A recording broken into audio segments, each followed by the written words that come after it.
Borada, good morning, everybody. Genuinely, it's both a privilege and a pleasure to be here. One of the consequences of engaging with audiences following the publication of the report is that it does give me the opportunity, genuinely, and this is not just a line that I'm feeding you, but genuinely to learn, because when you produce a report like Successful Futures, and quite deliberately, it's not a blueprint. It doesn't dot every I and cross every T.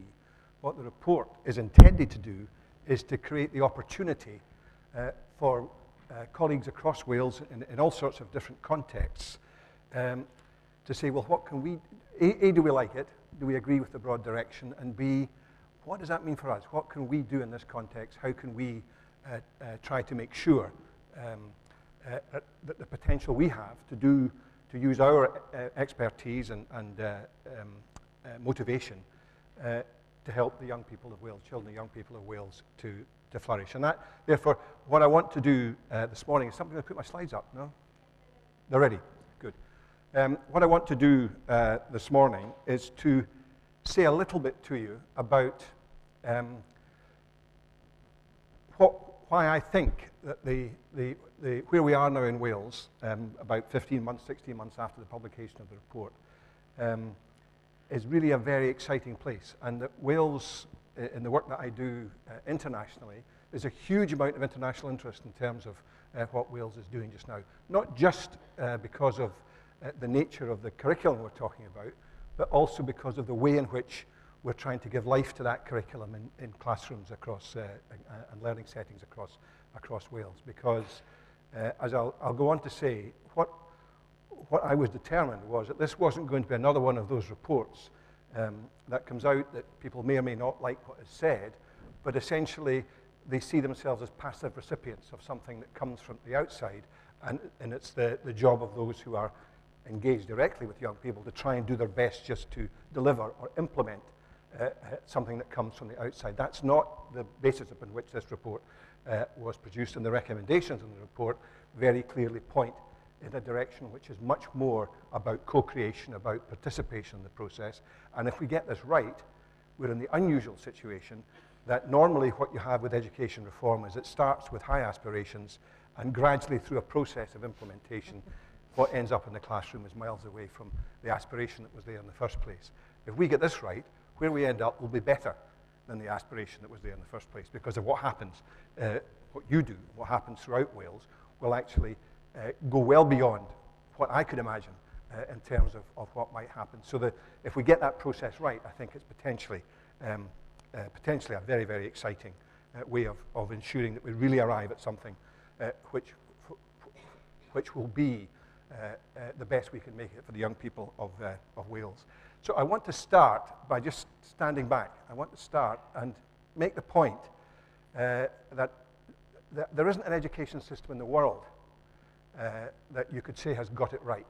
And I don't suppose any education system will ever say they've got it right, because education increasingly is operating in a much more febrile context than was the case in the past, if it was ever the case. But certainly the assumptions in the past were that we knew what had to happen at school in order that children could then move into adulthood, young people could move into adulthood and slot into whatever the economy and society required. That's clearly no longer the case. Therefore, education systems across the world are asking themselves some very hard questions about what is it that we can best do with our young people during that short time that they are in school, in the formal education system, that will help them not just to cope but to thrive in a world we can't even begin to imagine. What is it that we do, and is what we currently do likely to achieve that end, to equip young people for that future? So the kind of issues that are being addressed is, are we being sufficiently ambitious? Do we know what it is that we want to do with young people while they are at school? Worldwide question. Do we simply inherit assumptions from the past and try and update them as best we can in relation to the education we offer? Or do we have to think more radically on that? And there isn't a country in the world that's not engaged in that process. It's a rather trite truism to talk about globalization, but the reality is that our young people are living in a world where which is at one and the same time more interdependent and more competitive than it's ever been. And therefore, for them to thrive in that context, we need to do our best to ensure that in terms of what they leave schools with, that they've achieved as much as they possibly can during that time. I deliberately put the word standards in inverted commas because standards tends to be a reductive term. It tends to be reduced to a small number of things that we measure schools by. But actually the reality is it's the nature of the learning has got to be of such a standard, such a quality, that our young people leave school ready to engage with the world they're going to move forward into.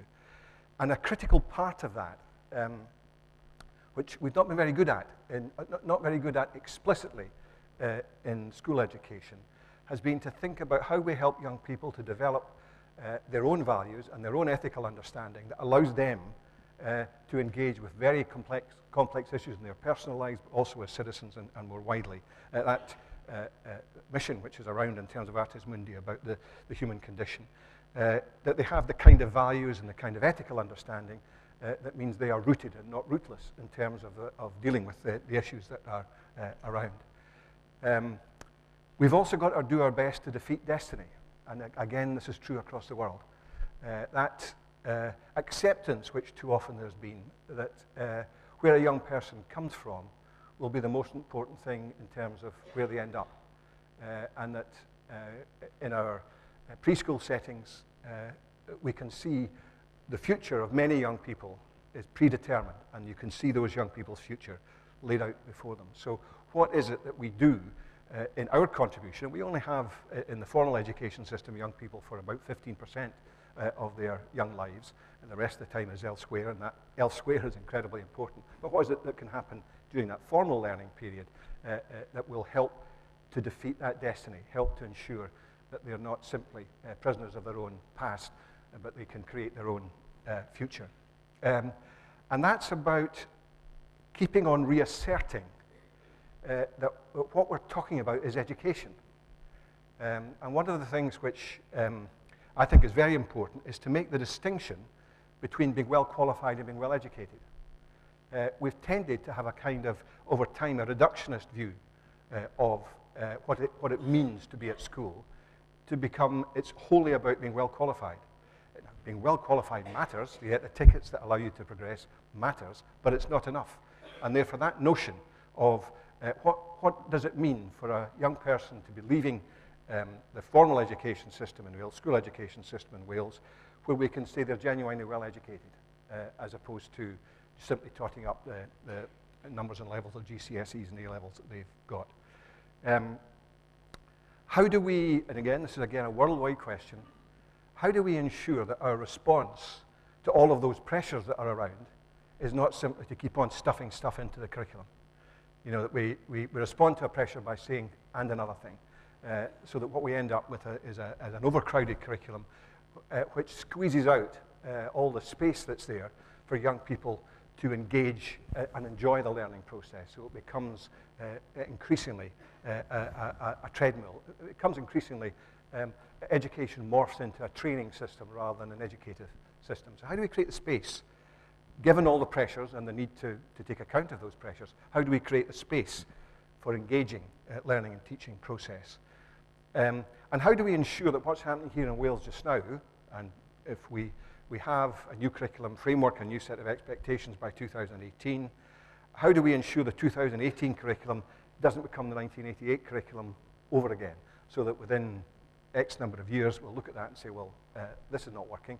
We need to have somebody else have another look at the curriculum and come up with a new set of proposals. So how do we sustain, how do we create the context within which what happens in schools, which is expressed through the curriculum, what happens in schools remains relevant and vibrant and is engaging with the issues of the moment and not simply rooted in the past? That's one of the things when I was doing the review that struck me very forcefully was that a curriculum created in 1988, before the World Wide Web, before all of the social media, before all of that's happened in the last 25 years or so, And the attempts that there were to update that curriculum had just simply led to the overcrowding process. So how do we stop that happening again? How do we stop a process from 2018, 2021, whenever we feel we've engaged with it and it's become a reality? How do we ensure that that is going to be sustained?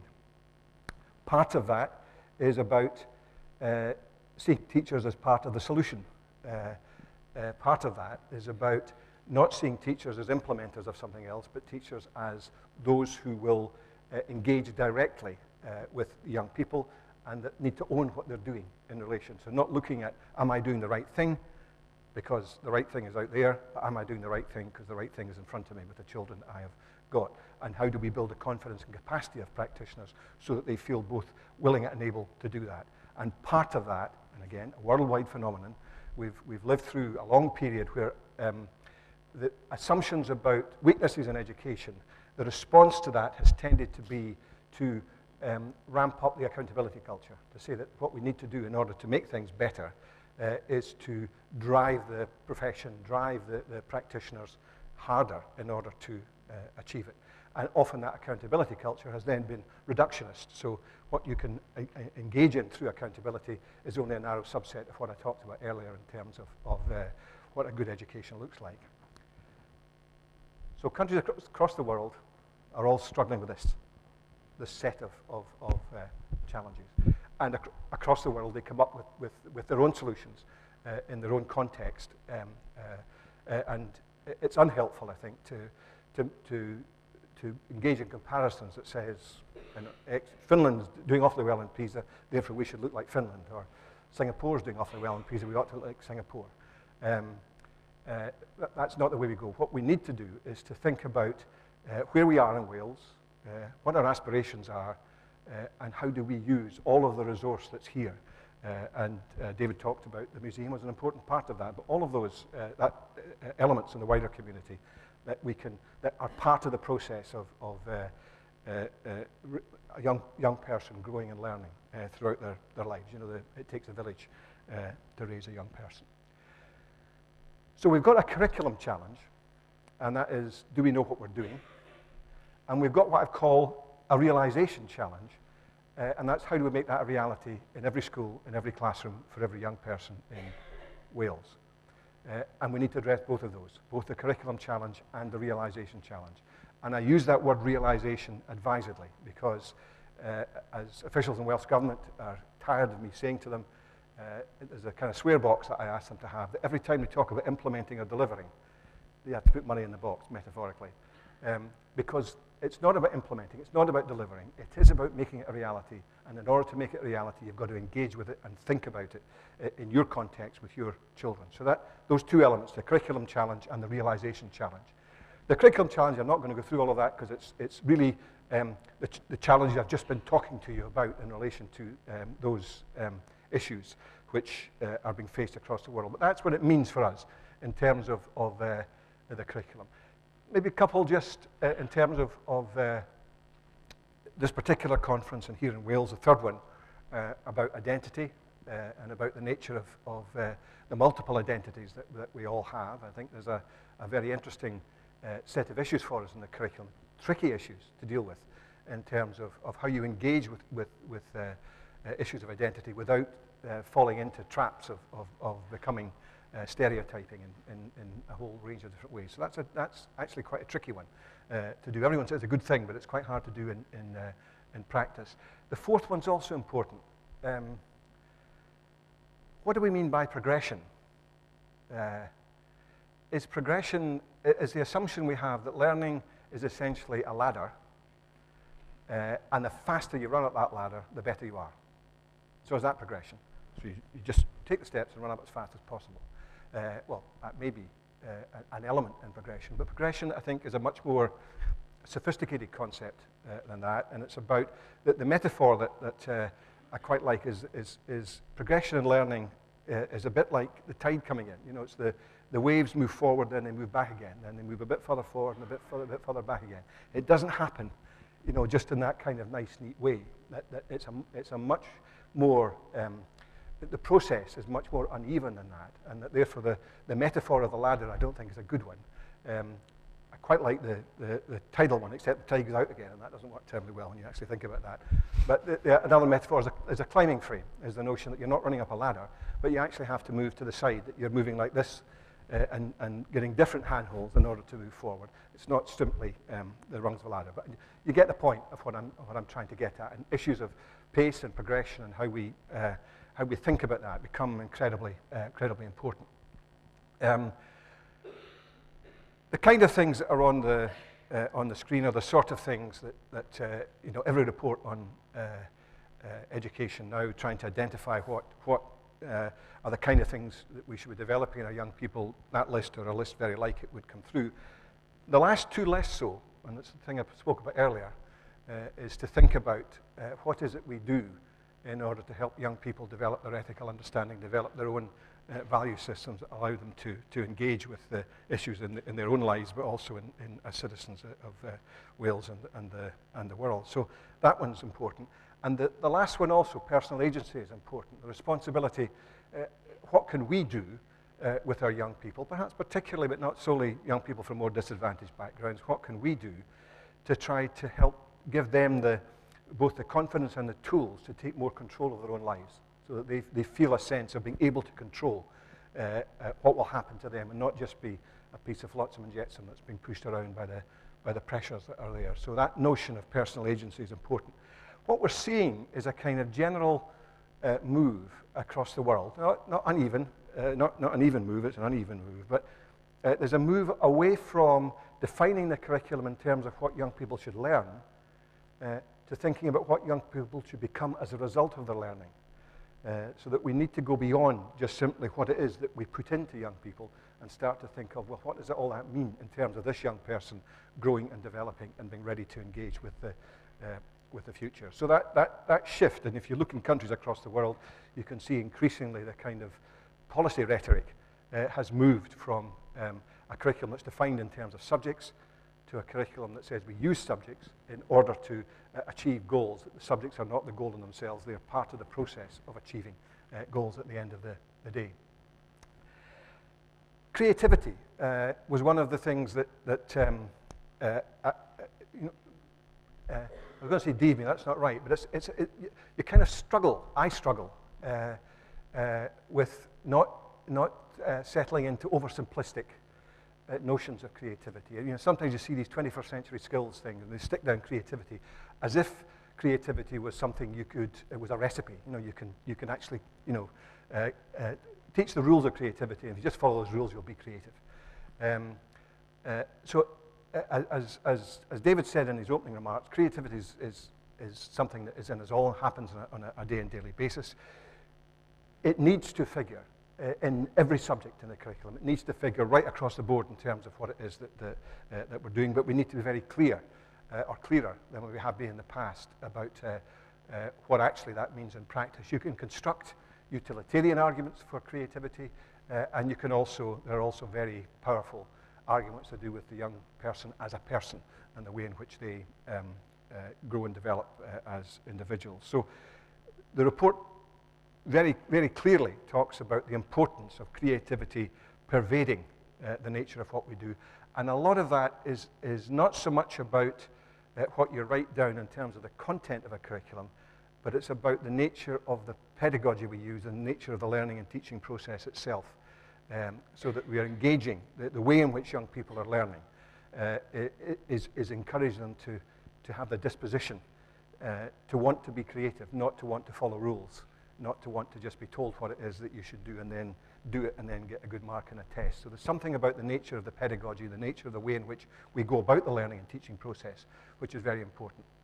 I like the Ken Robinson quote, because the three words that I've picked out there I think are very important when we think about this. And this is where the struggle I have, because there's this business of originality. Creativity can lead you into thinking about this has got to be completely new. Well, of course, creativity originality is about original for you, as well as being original in a much more fundamental and deep sense. So we've got to address that issue of originality in terms of creativity. Huge issues about value. Creativity, as people in this room will know a lot better than I do, is not just whatever I do is creative and therefore it has value. There has to be some basis upon which we arrive at judgments of value and have a view about that. And the last word about discipline is also important. That creativity is obviously something which builds on disciplinary habits of a whole variety of different kinds. So there's something, again, when we think about creativity, which is about originality, value, and discipline. And we need to think about that when we engage, when we're engaging and thinking about the creativity in the curriculum. What does that actually mean in practice? So it's not a recipe to be learned and practiced. It's not confined to the arts, as David said at the start. It's creativity is something which ought to be part of what young people do, whatever they are inside the school, and it's part of the way in which the learning and teaching process engages. But the arts has a very particular role to play in that, and again, it's part of the discussion I want to have with you about the nature of that role, because I think that's very important. It takes different forms in different contexts. It's partly about disposition. It's partly about recognizing that it's okay to be creative. Partly about recognizing it's not about showing you've learned the rule and you can apply the rule and you're tested on it. It's about the disposition to see actually creativity is something which is valued in its own right. It's rooted in pedagogy, in the nature of the culture that's created in the classroom, the culture in the school, but also the national culture. And again, it's a word which David used, which I would echo. There's something in this whole area which is about provocation. There's something about provoking a response in thinking, either want to provoke or being provoked by the nature of whatever it is that you've engaged with. That's the fruits of creativity. So there's a number of things. I'm not pretending that this is definitive or it's something which is tablets of stone from me. I think as we engage, and hopefully colleagues here will be part of that process, as we engage with notions of creativity across the curriculum, and particularly creativity in the arts, in this context, in the visual arts, that we think very carefully about what that actually means and don't fall into what can all too easily become fairly superficial and fairly glib mom and apple pie statements about creativity. If we're going to do this properly, let's be rigorous about the way in which we go about it. So that was what creativity is run through, because its creativity is in the curriculum, but there's also creativity in how the curriculum becomes a reality. So the notion of creativity runs through the whole of Successful Futures. 68 recommendations, and I'm not going to, you'll be glad to hear, go through 68 recommendations, but there's kind of big messages that come through from Successful Futures. The case for fundamental change, it was very clear to me very quickly, was compelling. I spent the first 3 or 4 months of the review just simply going around Wales, going to as many schools, talking to as many teachers, talking to as many young people, talking to their parents, talking to the people in the wider community, talking to organizations, Arts Council and others, just trying to get a feel for what people thought about what was currently happening, and B, what were their aspirations? What would I always ask the question, if I say to you, it would be good if, what would you say? And people then would give me all sorts of things which they thought they couldn't do, but it was really good if. So how do we try to create the context within which those, if it would be good ifs, we can try to make more of a reality. That means we've got to sort out why kids are at school and all agree on it, and not just simply follow the Scottish phrase is "I been." You know, you do it because it's always been like that, but that's just what we do. It's "I been." We've got to be much more hard-nosed about trying to think about what the reality is of what we're trying to do, and have a vision which is genuinely compelling and ambitious. We've got to try not to make the complex complex. This is complex stuff. You know, the stuff we're creativity. It's a very complex area to engage with. What we've got to try to do is not make the complex complicated. And all too often we do that. So you start with something, and then you end up with something that's a Heath Robinson, curriculum that's so complicated that nobody can cope with. So a challenge is not to start there, not to start with something that's already along that complicated route. I talked about progression. I've talked about creating space. This business about assessment, accountability are for learning. So we've got to ensure that the that the learning is not serving the accountability system is serving the learning. And that's an important part of what's happening currently in Wales just now. And as I said, that needs systems thinking. You need to think about all the pieces in the jigsaw that have got to go together in order to achieve that. So, what kids do at school is never been more important, and it's never more contested as to what the right thing to do is. The structure of the curriculum, and this is a bit where I'm going to go over it very quickly, because you can read this, there's no need for me to go into it, and you can see the arguments that lay behind the different bits and pieces that are in there. But what I've been trying to do through that structure is to encourage more application of learning across different areas of learning. So we don't define it in terms purely of subjects, but we try to create a context within which young people are increasingly encouraged to see the relationship between different bits of what they're learning, and that hopefully comes together in a much more coherent way. We sort out the business of progression, and that will be difficult, and the pioneer schools and others are engaging with that at the moment. That we think about pedagogy, because at the heart of all of this is what actually happens on a day-to-day basis in the classroom. You know, if you've got all sorts of wonderful ideas of what you'd like to see happen, but what happens in the classroom sends a very powerful message to youngsters about you know, being seen and not heard, and it's a transmission-based approach to learning that will undo the whole thing. So we've got to put pedagogy, the nature of the way in which we go about the learning process, right at the heart of the process. So the 4 purposes of the curriculum, that's my distillation of what was being said to me by the people that I spoke to across Wales. We also put that out. Wizard and Cardiff University did a survey on that, and the conclusion of that survey came back, which contributed to these 4 purposes.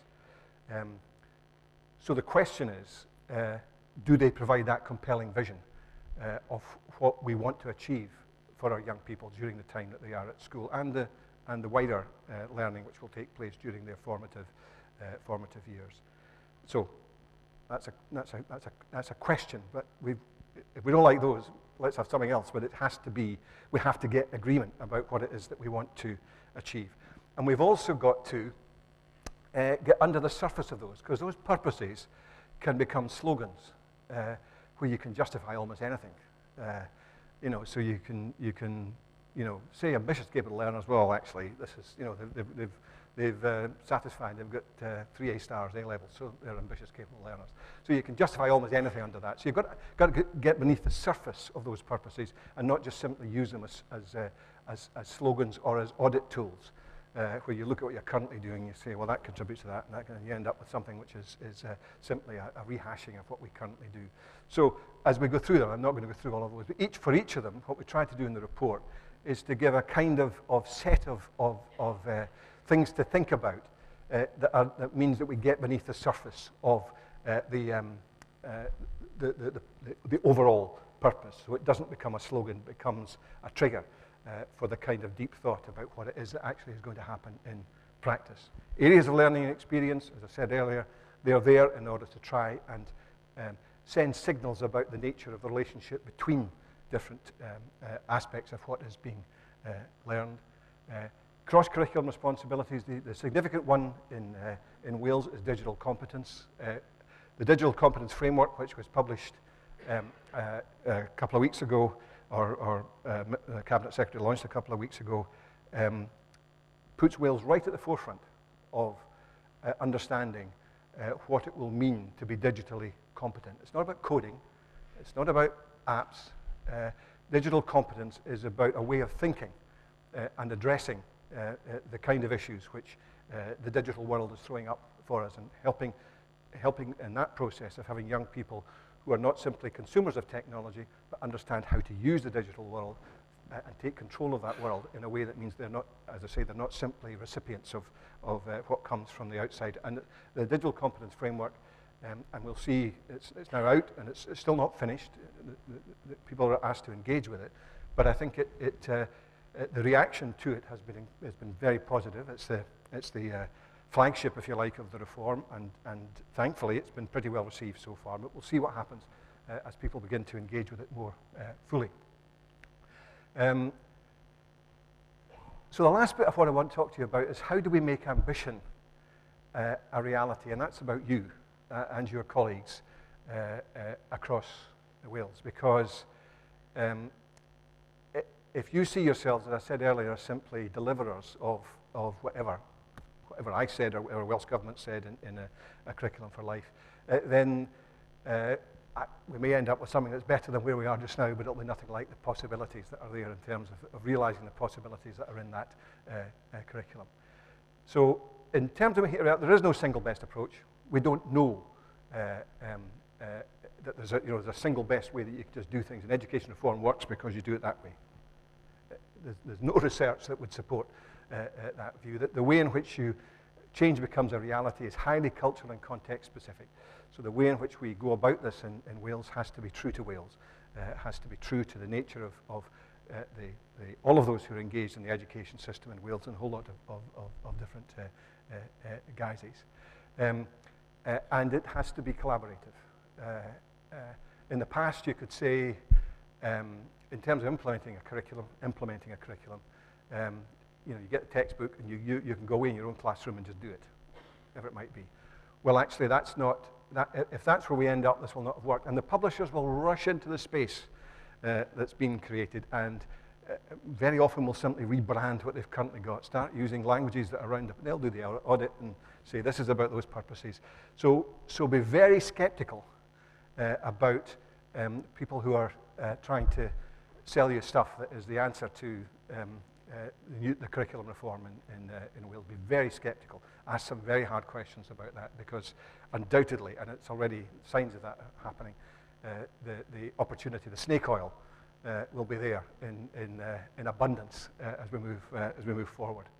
So what we're going to do is win the hearts and minds of everyone who's involved. We've tended in the past to try to get the minds going, try to explain what it is that we want people to do.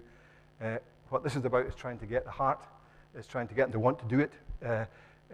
If we end up in a situation where we stick an awful lot of this in statute, and people only do it because it's in legislation, we'll have failed. The reason that all of this ought to be happening is because it's the right thing to do for children, not because it's a thing you're told to do, but through statute or Eston are going to ask hard questions about it. And I say that as a former chief inspector. It's the whole role of the process that are there to aid us. Have to encourage as little external control in the process. You'll need some external control, you need some kind of framework, some kind of scaffolding, but that should be as minimalist as we can realistically make it. But the end product has to be something which is in the best interest of the children. This is not a curriculum which we're trying to say what will make teaching very satisfying. Hopefully that's what we will do, but that's only a means to an end, and that is to give children a really, really good and exciting experience. So you have to think about the nature of the scaffolding you have to put in place to be sure that children are not being let down in the process. But in doing that, we've got to make sure that what we don't do is classically give the whole class a row. Somebody up at the back is talking, I'm going to shout at all of you. And accountability systems are often created on a pessimistic assumption that there are things going wrong somewhere, and therefore everyone will get the same treatment in relation to that. We've got to have much more constructive approaches to accountability. So, as I said earlier, if we get this right, where we end up will be better than where we started, not a pale reflection of where we started. So that's a critical part of the whole notion of how we put all these different pieces in place. Where we are now, I think it's no better than so far so good, but so far so good is pretty good. I think the publication by Welsh Government, Curriculum for Wales, Curriculum for Life, recognises the need to think about this in systems terms. It puts the four purposes right at the heart. So it's reminding us that all of that stuff, all of those building blocks, all of the things that are there are all to help ensure that collectively we're helping young people to develop in relation to those four purposes.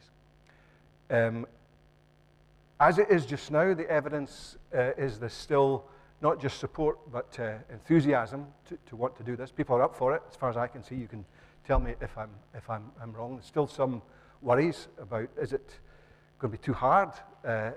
This is potentially quite difficult way to go about it. It's easier to do what you're told than it is to think, you know. So are we up for it? Are we up for thinking? You know, are we up for being co-constructors of this curriculum, or do we just want to be told what to do? And actually, that's easier at the end of the day. It's inclusive. It's based on the purposes. It's a growth model, not a deficit model. So this is not about fixing problems in Wales. This is about building from where we are in Wales. So it's not saying, oh, we're not very good at this, not very good at that. It's a model that's quite genuinely about how an education system can grow. It's giving time for people to get their heads around this, and events like today are part of that. In the past, the tendency would be to plunge in and say, well, that's great, let's get on with it and do it. And some schools are doing that, of course, at the moment, and we're going to see what comes out of that. But actually, with something as potentially radical as the reform we're engaged in just now, we just need to take a bit of time to be sure that we all really understand it and don't sort of grab hold of a bit of it and run with that and not really understand what the way in which the whole thing is coming together. I talked about the legislation. There is a strong commitment to capacity building and professional learning in part of the process. There is a recognition about the critical importance of leadership, creating the context in which all this can happen. And there's a recognition also that accountability systems have to be revisited, so that the way in which those accountability systems, you know, whatever that might be in the context of Wales, it follows and enhances what it is we're trying to do, rather than has a separate agenda that people then, you know, say, oh, if that's what the accountability system measures, that's what we have to do. So we have to create a culture where we move away from that kind of fear-driven reform and move to a much more collaborative, ambitious basis for reform. And there's already a lot of stuff happening in Wales. I mean, all the thing that was talked about earlier in terms of Lead Creative Schools, the way in which I have found impressive in coming to Wales and talking to ministers in Wales, there is a real commitment. There's a recognition at the political level in Wales that they don't want to have a reductionist curriculum. That the whole business of creativity, the whole business of what you can bring, partly the provocation, partly the encouraging depth in thinking through creative arts, a whole variety of different ways, and particularly contemporary, dealing with contemporary issues, the human condition. I think there's a whole range of stuff there which is very exciting. What the report tries to do and what the current reform is trying to do is no more than open a door. It's no more than saying things are now possible that a couple of years ago probably were not seen to be possible. Whether Wales walks through that door, you know, whether the opportunities are taken, we'll find out in the next 3 or 4 years. But as I said earlier, my reading of it is so far so good, and at the level of excitement, which is still around, and it's easy for me in terms of engaging with audiences to get a false impression of what's happening, because you can be constantly talking to coalitions of the willing. You know, it's the ones who want to be part of this that are the ones that I engage with. So I do try to get out in as many schools as possible and, you know, try and take the temperature there. And my reading so far, far from universal, but reading so far is there is continued enthusiasm to try and make this work in Wales. But there's quite a few bumps in the road, to use a coin of phrase, bumps in the road coming up, and those bumps in the road can sometimes lead to, you know, people putting their hand around the jotter and just going for the safe. So we'll see what happens over the course of the next wee while. So, what do you think? And what might it mean for you?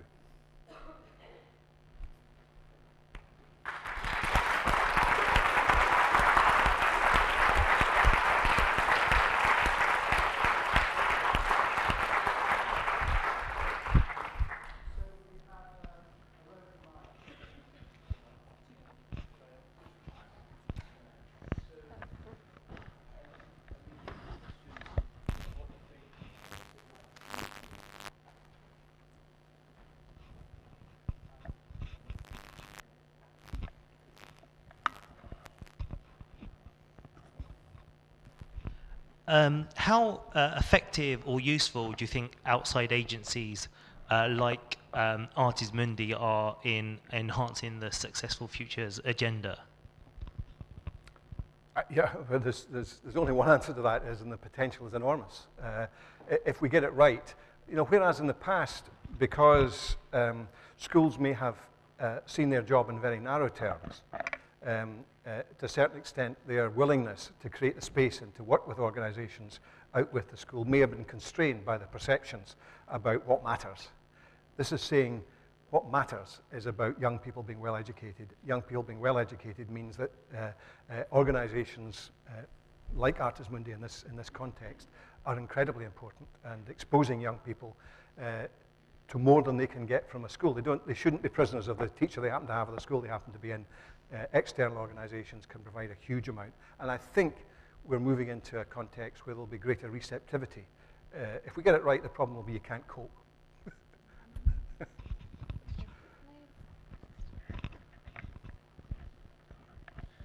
Thank you, Professor Donaldson. Paul Harrington, Cardiff Met, Cardiff School of Education. I've noted a question, so excuse me reading, but I'm just trying to get as clear as possible. In my experience, often art practitioners and educators are perhaps rightly so more engaged with the process of making and creativity than perhaps they are celebrating and sharing with others the rich and deep learning that can and does occur. So my question is, what practical advice would you give them about the best ways for them to share with confidence and without fear or favour some of the principles of why, what and how they do with their work with colleagues in the sciences and humanities? Sorry, it's a long question. Yeah, and at one level I wouldn't presume to answer that question because I don't think I would claim expertise. But what I would say is that the ability of colleagues who are steeped in this whole area to engage with other colleagues across the school is to do with the school culture. It's not so much what they do, it's to do with the nature of the school and the nature of the leadership and the culture that's inside that school. So that's why it's such an important part of this process is to address issues of leadership and culture inside schools. That partly is about accountability, but it's also about how particularly head teachers, but not just head teachers, see themselves inside a school. And one of the, I think the important, I'd be interested to see how this develops, and I've been pushing this very hard in the Scottish context, is leadership is not a role. Leadership is an attitude. And if we can create the context within which anyone inside a school can take on leadership roles, that seems to me to be how we get this kind of rich environment inside a school in order to move forward, and creates the conditions for the sort of thing that you're talking about. So I think that Cabinet Secretary was saying some stuff, I think, about leadership in the next wee while, and I think that whole notion of how we move leadership away, in some cases, from seeing the prime job of those at the top of a school is to make the school look good, as opposed to the prime job as being make sure the school is good, and that means using all of the resources that's available to you. The evidence that some of the evidence about the most successful leadership strategies are the most important thing that somebody who's in a decision-making role in leadership can do is to develop their staff. You get more bangs for your buck by helping your staff to grow and develop than you do from anything else that you do inside a school. Would you mind, can I ask a supplementary question? Is that all right? Can I say something about what you see as the challenges and the opportunities for heads and for governors in that context? Yeah, well, I think heads and governors,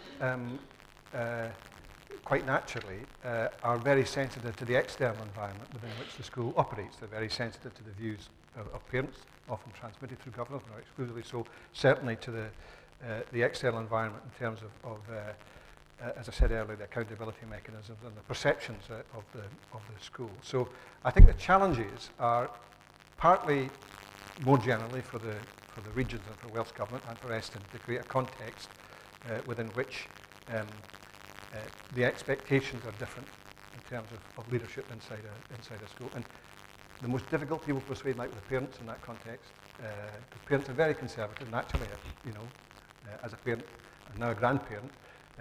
I'm conservative, and I feel, I'm sure this is going to be okay for my child. and that's very natural. So part of the challenge, I think, for those who are in leadership roles in schools is to give parents the confidence that we're not experimenting with their children. What we're doing is something which genuinely will be in the best interest of their children in terms of their future. And that's, in some ways, the biggest challenge that the outward-facing bit of leadership is about. We just have a question over here. Oh. Is that okay? Sorry, yeah. Just say who you are when you begin your question. Yes, hello. Oh, sorry. I'm Jackie Brown. Sorry. I'm Jackie Brown, Programme Manager of Creative Learning Through the Arts at the Arts Council. So thank you very much for the plug this morning. Sorry. You're not, the mic's not working, so It's people not. are not hearing you, I don't think. Hello. Oh, yeah. Hello, sorry. Perhaps it's me. Must be you, yeah. I'm Jackie Brown, Programme Manager of Creative Learning Through the Arts at the Arts Council. And I was saying thank you very much for the plug just now. That was great. Obviously, I'm very pro your ideas, but something you haven't done is talk too much about time spans. We've seen creativity in the government programme for government, which is fantastic. How long do you think the Welsh Government must give this to let it embed, to let it happen, and not to change their minds at a critical moment? Well, the existing timescales would suggest that by 2018 there will be something for people to respond to. And then there'll be a 2-3 year period taking us through to 2021 when increasingly schools and colleagues will be able to engage with the proposals that are in the curriculum.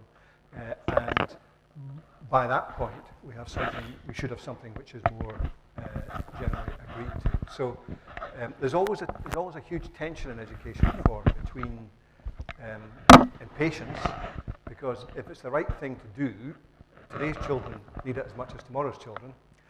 Therefore, you can't just sort of let it drift on forever and take time. But at the same time, if we do it too quickly, we'll probably make a mess of it in terms of how it happens. So, I think the kind of time frame that's been set is a reasonable bet at the moment. I see no signs whatsoever, and that will take us through to the next election. And I see no signs whatsoever in relation to members in the Assembly, and I meet with the opposition spokespersons as well as with the Minister, and somewhat cheekily have tried to persuade them that you don't play politics with this, that this is actually too important. So if you're going to be critical, please be critical because it's the wrong thing to do, not because you're seeing an opportunity to attack the government. Maybe a fond hope, but anyway, that was the nature of the discussion. And that the assurances that I got, and I have to say my engagement with Assembly members would give me a lot of confidence that they believe this is the right thing to do.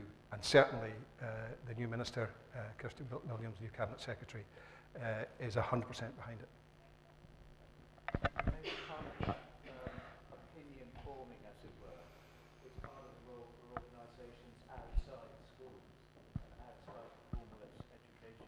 Absolutely. Sector, so that if organisations with whom schools are collaborating are saying, can we press on with this, how's it going, that's part of the momentum that we can keep up. That's absolutely right. Absolutely right. It links on from that, really. Thank you. It was just about the levels of collaboration that you expect when you get into accountability as well. What have we got sort of set up for that already? Where are we on that journey? Yeah. What the government did was to set up an accountability task and finish group, which met for a short time and has now been stood down. And what that task and finish group has done is to agree a set of principles that should govern any future accountability system, but not to engage in trying to say this is what will happen in accountability. So that once we're clear, and it's something I've been very anxious to establish, let's get the curriculum and assessment arrangements right, let's do what we think is the right thing for children, and then think about how do we ensure we've got an accountability system that will help make that work rather than get in the way of that. So the only assurance I can give to you just now is that so far that's worked. But there'll be all sorts of pressures will emerge. There'll be PISA results out in December. That will create, no doubt, almost no matter what they are, it will create a bit of noise in the system. Hopefully, that will not be of an order that begins to cause major problems. I don't think it will do, because the reality is the sort of things we're doing just now are the sort of things which in the long term will improve Wales's international standing, not reduce it. But it'd be a miracle if that were true in terms of, well, it'd be impossible for that to be true in terms of PISA coming up at the end of this year. So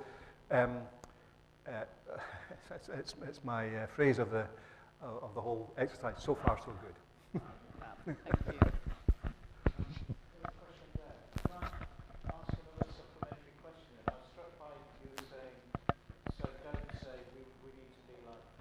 Mm.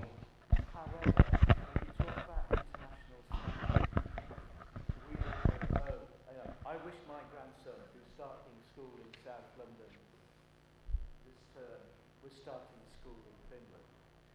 There's a bit of me that thinks that. So how does that kind of cross-comparison and benchmarking work when you're talking about esteem and confidence? Yeah, I mean, the Finns have done what has worked for them. And I mean, that dates back to an economic crisis in Finland towards in the 1970s, 1980s, and Finland was in a mess. And they were forced to think very radically about the way in which they were approaching all sorts of things at that time. And the educational reform was part of the rethinking. You know, was it Bill Clinton aphorism, don't waste a good crisis? You know, to a certain extent, the Finns didn't waste their crisis. And what they have done since then is to engage in very fundamental thinking and have something which is right for Finland. My hope would be that what you would want is for your grandchild to go to a Welsh school rather than a Finnish school.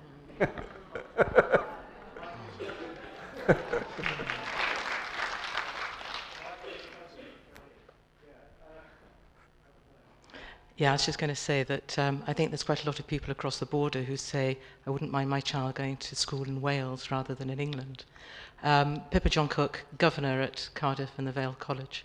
I'm interested in the crossover, I suppose, of everything that's come out of this very excellent report and all of the very interesting discussions, and the work that is going on elsewhere in Welsh Government and schools around entrepreneurship and innovation, because it seems to me that the two are always almost indistinguishable, that you can't be innovative if you're not creative. And there's a lot of very, very successful work going on there. And at our college, we're very clear that we're not a qualification factory.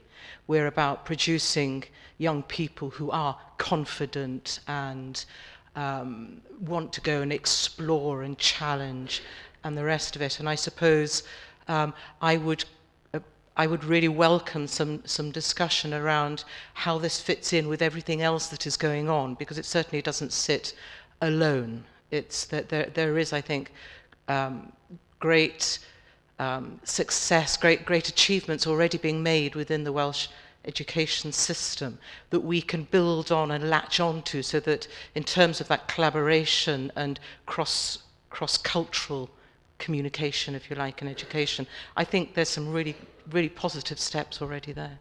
Thank you. I absolutely agree, and that's why I tried to make the point as strong as I could. This is a growth model, not a deficit model. There's lots and lots of good stuff that's happening in Wales. The disappointing thing when I did in those early stages of the review was the extent to which a lot of the things that teachers were most proud of, or schools are most proud of in terms of what they were doing, they felt was slightly subversive.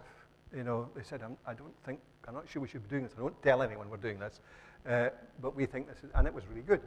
So we had good things happening despite and not because of the curriculum. So what we're trying to do through this process is to create a context within which that kind of creativity in relation to what's right for kids becomes the norm, not an active subversion. And you're absolutely right. In Welsh government, I think, governments across the world find it difficult not to become silos of one kind or another. But there's a lot of work happening inside Welsh government just now to try and make sure that the learning across the board from the various policy streams are all being brought together. I think it's work in progress, but I absolutely agree with it that what we need to do is to harness all of the good things, and that's why, in terms of the work that's going on in terms of creative schools and so on, it's so important. It's not a separate thing. This is part of the process. It needs to link in with the work in pioneer schools and be taken forward. Thank you. We're going to wrap up and move on. One more question. Thank you. My name is Kerry Black. A little while ago, I was asked to do some work for Engage to help Engage members to respond to the consultation on your report. And so we had a meeting and briefing. It struck me that your point about assessment for deep learning is going to be music to an awful lot of people's ears. It also struck me that this is an area that artists and art educators have a great deal to offer because they're concerned with documenting their practice, evolving, building, sharing their thinking, how it's evolved. I wondered if you could say a bit more about the assessment for deep learning and what you thought artists and arts educators could bring to realising the Donaldson report. Just avoid the swear box there. Yeah. I think the points I was making about progression and assessment, they're two sides of the same coin. So that assessment, the purpose of assessment is to help us ensure and help the youngsters take more control of the way in which they themselves are progressing in their own learning. And that takes different forms in different areas of the curriculum. That, there isn't one universal way of doing that. One of the questions that we're asking of the process of developing each of the areas of learning and experience is, what does that mean in this area? So what it might mean in maths might be different from what it might mean in the expressive arts, or different what it might mean in humanities. So we need, and that's an issue that needs to be addressed. But I've not the slightest doubt that the extent, if we are going to move to an approach to assessment that is not simply numerical, then the skills of those who've been engaged in this sort of work as part of their professional being, we should be learning from that and should be engaged in the process. And it's important that they knock the doors down to make sure that is the case.